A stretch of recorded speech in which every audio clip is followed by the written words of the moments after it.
Hello everybody and welcome to HMS Cornerstone Solutions Tutorials. Today's tutorial is on model subcontract documents and how you can automatically populate those documents from Newstar and then print or email them. The first thing that we're going to do is make sure that we have all of our documents in Microsoft Word. You probably already have many of your documents created, and that's great. Here is a list of the fields that Newstar has available for you to insert into your documents. Note that Constellation calls these mail merge fields, but they are actually just placeholders. Wherever you place these fields in your documents, when you process the documents, Newstar will replace the fields with actual data. You don't have to connect to a data source, and you don't have to select these fields from a list like you do for regular mail merge. And you can see that this in Newstar Enterprise is very different than the way it's done in Newstar Sales, which is more of a traditional mail merge function. For example, let's add this project name to an existing document. And this is a pretty poor example of a contract, but it suffices for our purposes here. And I'm just going to replace this line with the project name field. And likewise, I can replace this line with the project code field. And that's all we have to do. When we process this through Newstar, the project name field will be replaced with the actual project name, and the project code field will be replaced with the actual project code. This will work pretty good as long as our project codes aren't too long and our project names aren't too long. If one or the other or both is really long, what's going to happen is the data is going to wrap around to the next line. That's probably not what you want to happen. So we recommend that in sections where you have a lot of fields on one line, that you create a table.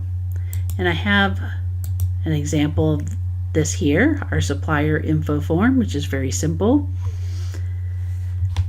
You can see that each one of these fields has its own cell.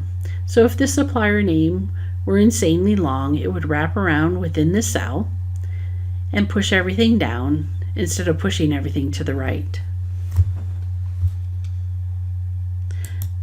Now in my first example, I do have a list of all the different fields, and I have some labels here so that we won't get confused when they print out from Newstar. So to use this example, we're going to go over to Newstar, go under Home Builder Enterprise, under Home Production, under Masters, and then Projects, and we're going to set up links to these documents. I'm going to enter my operating unit, and then I'm going to select my project by clicking on it once. If you double click on it, it will open, and you just need to exit and come back to this screen because we only need it highlighted. And then we're going to click on the links paperclip at the top. Contract package is usually the default. I'm going to say OK. And we're going to set up our first link. The first field that it asks for is what type of document. We're going to F9 and click on New. The first type of document that we want to print out is a contract. Now there are the other types of documents that Constellation suggests, and those are things like Schedule A, Schedule B, Terms and Conditions, Scope of Work, Site Plan, and Model Layout. That's up to you. You want to include in here all of the documents that you send along with the contract document, whether or not they have fields populated by a Newstar or not. If you don't include them here, they will not be included in the package and you'll have to manually add them later. So now I'm going to go ahead and close these Word documents, because if you have them open while you're trying to generate the contract package, you will get errors. So you want to make sure that Word is completely closed. And I'm going to add a couple of other, let's add this scope of work, just so we can see how that looks. We'll add our supplier form.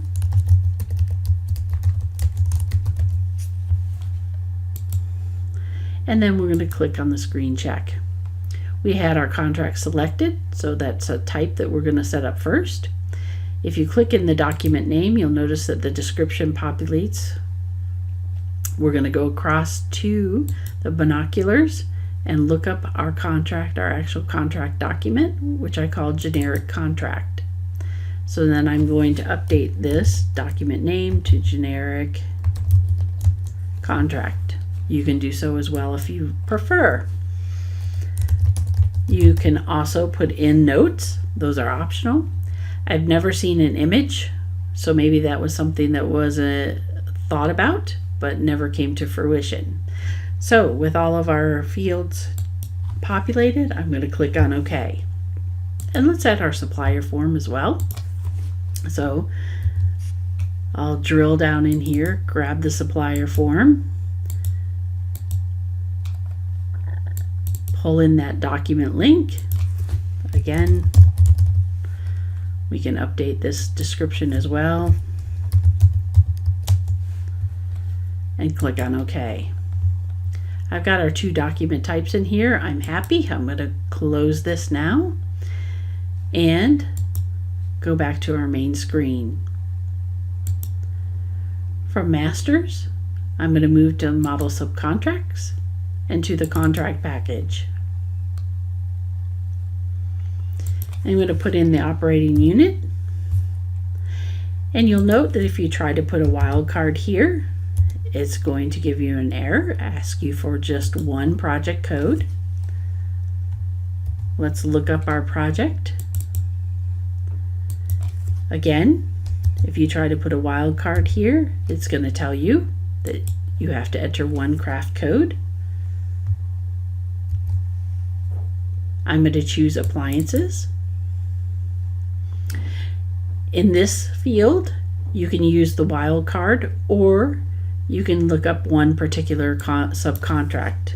Again, I can just use the F9, and we can choose one contract if we want to. I'm going to leave that as a wildcard, and I'm going to uncheck these system reports for now. We'll take a look at those next. Here's our two files that we link to, and the save directory is going to default to the last place where you saved. Even if you choose print or email, it's still going to save it in this location, and it's going to create a subfolder under this folder. For right now, this first time through, let's just save these and see what they look like. We're going to give it a minute to print this out. You probably will see Word open at the bottom of your screen. Just leave it there. It will close on its own. And then we can go over to our directory, and we can see that subfolder that it created. Underneath the subfolder, here's our craft code, and here's our documents. So let's open this generic contract first. And you'll see here are our labels, and here is the data. Not every field was populated, so some of these are blank, but for the ones that were populated, we have the information that was in those fields here. I'll close that one. Let's look at our supplier info form. And there we go. Now this is probably not a form that you would have connected to your contract documents. However, you can see that it pulled in the data just fine. If you had other documents that were not part of the contract package, but you just wanted to print out or email for your own personal internal use, you could do that. Not every document on the screen has to do with the contract package. You would simply, when you wanted to print out the contract package, you would simply uncheck this supplier form. And when you only wanted to print out the supplier form, then you would uncheck everything else and check only the supplier form. And then you could email that to your accounting department, for instance. Okay. Now, we're not going to print these, but we can email these. We can see what that looks like. A couple of caveats here. You can't have a wildcard here if you're going to email. You have to select a contract. And so let's go in here. We'll select this one that's highlighted. And you can see that it populates the supplier. And that's how it knows which subcontract document to pull for this. And I'm going to click right on email, and I'm going to say I want to send that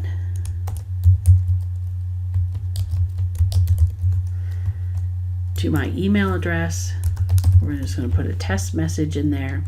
And the other caveat is that you have to have Microsoft Outlook, and you can't see that below my screen here, but you have to have Outlook open and running on the machine that you're working on. So I'm going to say OK. And let's take a look and see if we can get this to populate here. There we go. Okay, so it's going to pull this into drafts to our mailbox.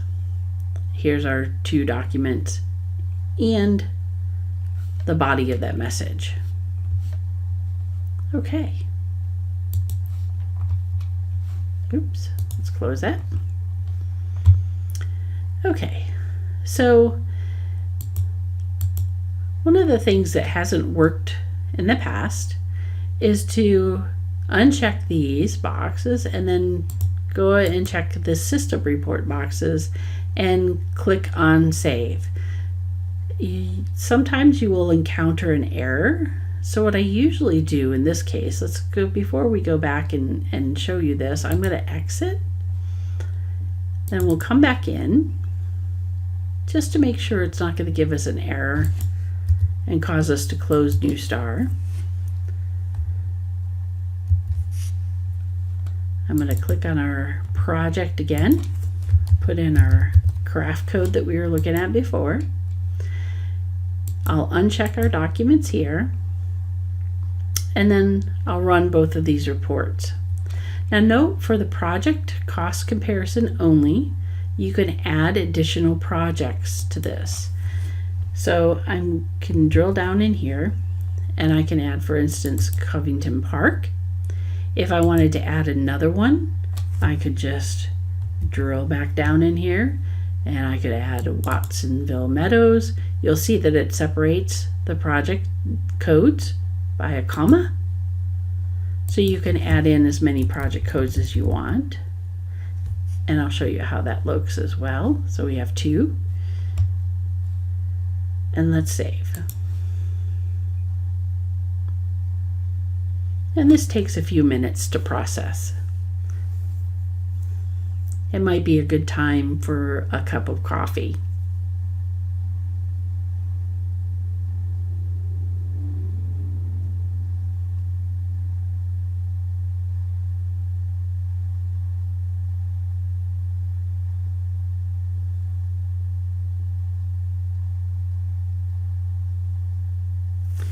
Okay, now even though that progress bar went away, you'll see Excel and Word open at the bottom of your screen, and Excel will flash at you for a while, but you want to make sure that you don't do anything until the Word icon disappears, until Word closes, because it's actually not done processing yet. So we're going to give it just another minute.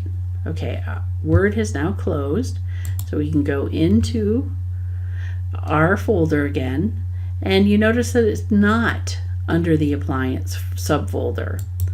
It's actually here. The project comparison will show up in Word, both in Word and Notepad. So let's open that one first. And let's make that a little bit bigger here so we can see. Here's our two projects side by side. Okay, and that'll be useful for you. And let's open our supplier bid. Sometimes, let's open read only. Sometimes it will give you an error. Sometimes instead of opening it by double clicking on it, and this might be one of those times since it is getting it, I'm going to close all windows. So sometimes what we do is we just open Excel, and then we'll open it from here, and it seems to do fine that way. So here's what the supplier bid comparison looks like.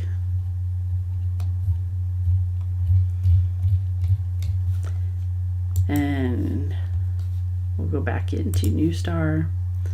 And so as you can see, when you come into the contract package generation, there's reports available.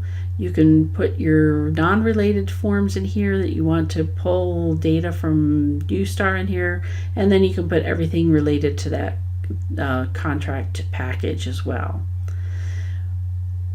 You can select what you want to print together. You can print it, you can email it, and you can save it.